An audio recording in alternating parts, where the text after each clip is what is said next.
very close first ball, and that's exactly the start that Curtly Ambrose and Richard Richardson would really have dreamed of. Curtly Ambrose absolutely dead on target. The first ball of England's second innings, and Michael Atherton is going to do nothing more for the rest of this game than watch. The West Indies couldn't have asked for a better start at all. Curtly Ambrose immediately on target. Atherton being hit plumb in front. Well, there's nothing wrong with that at all. Plumb in front, and England lose their first wicket on 0. First runs for England. Oh, trouble here, trouble. This is absolute disaster for England. And that really is a complete tragedy. Mark Ramprakash is the man run out. England are now 1 for 2. And as Mark Ramprakash came back for a second run there to take on Courtney Walsh's arm, we'll have a look at this in a moment. He found himself with Curtly Ambrose blocking his way. Changed his mind. That was where the indecision came in. Tucked away to long leg. Courtney Walsh has 15 yards to his left to make. Ramprakash turns, hesitates. Curtly Ambrose in the middle of the wicket there. Alex Stewart has come. And although the throw is 2 yards off target, that was the result.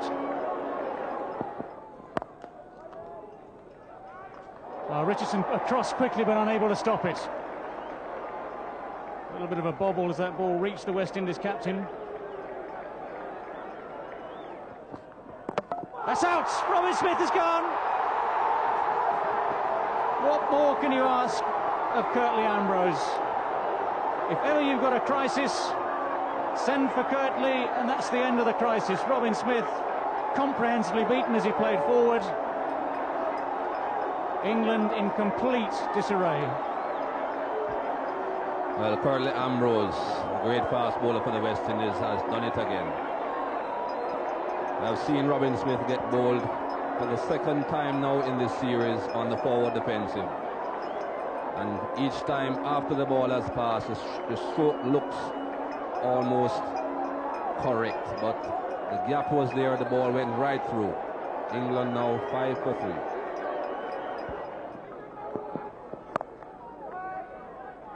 Well, that's past Keith Atherton, and that'll run away for 4. It's a nice shot from Graham Hick, nicely timed.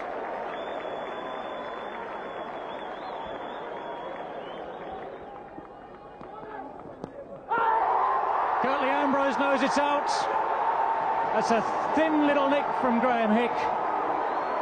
And this man Ambrose can do absolutely no wrong whatsoever. An indeterminate shot from Graham Hick really hasn't been his day at all. If it's anyone's day, it's certainly Curtly Ambrose's. Well, just as I said, Curtly Ambrose wouldn't have minded those 3 runs. Graham Hick just pushing at this delivery just outside the off stump. Feet not really moving at all. And Curtly Ambrose does it again. Graham Hick wouldn't want to be seeing this man too often. England now 21 for 4 and not in a very good position at all.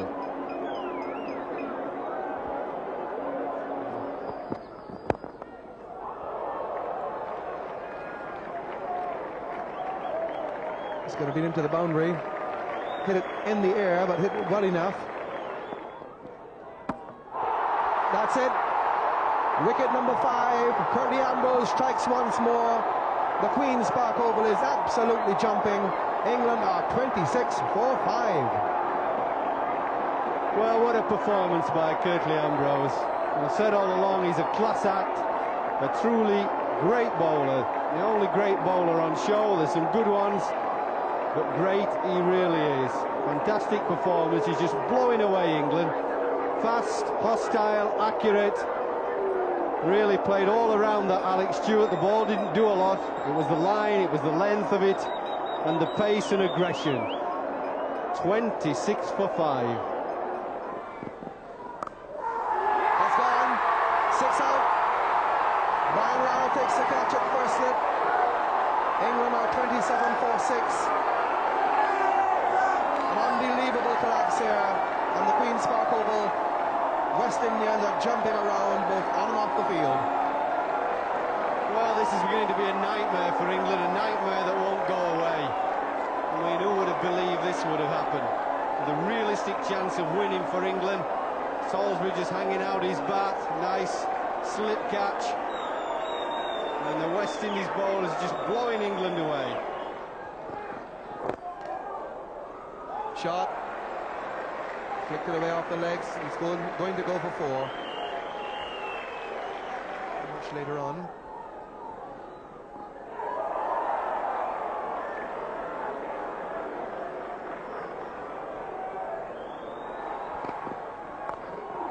That's gone.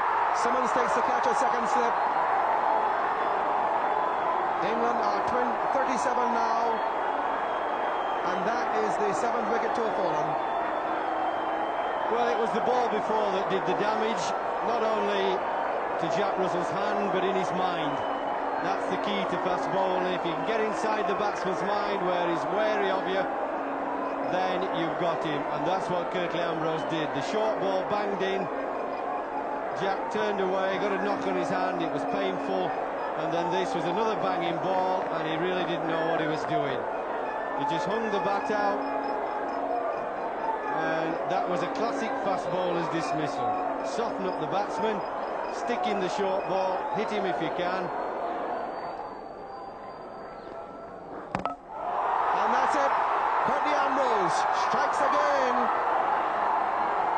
Graham Thorpe is bowled. Ambrose plucks out the stumps once more, and England are 40 for 8. Well, that scoreboard 40 for 8 is just unbelievable. I mean, I've been saying all along in Guyana and here in Trinidad, these sort of pitches with the ball keeps low. If you play back often enough, you play back at your peril. Sooner or later, you're going to get a lowish ball. And when you get a low ball at pace, like Ambrose has been bowling and Walsh, then you're in big, big trouble. You see, halfway up the stump, he's been softened up by Courtney Walsh, really, as young Graham thought. He's had a real baptism of fire, and eventually he succumbed at the other end to Ambrose, because it's his day. He's been the man.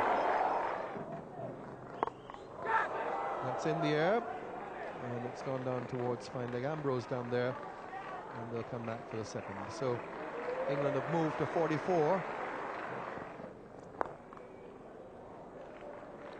So that brings England at least level with their previous lowest score of 45.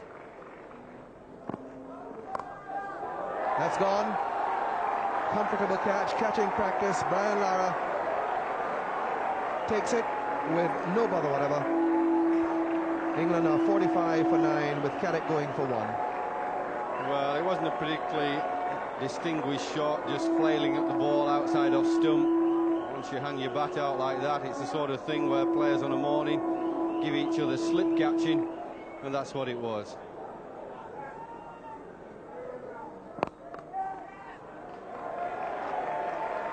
And they recognise, those in the stand, that that's England's single to carry them past their lowest previous score. They're now 46 for 9. And that's in the air. Benjamin down there for it. The match is over. The West Indies have won. Winston Benjamin taking the catch. England all out for 46, with Lewis caught by Winston Benjamin off Courtney Walsh for 6, leaving Angus Fraser not out, no score, and the West Indies take a 3-love unassailable lead in the series and retain the Wisden Trophy. And Curtly Ambrose is being, well, they're trying to at least lift him shoulder high. West Indian supporters down there very jubilant.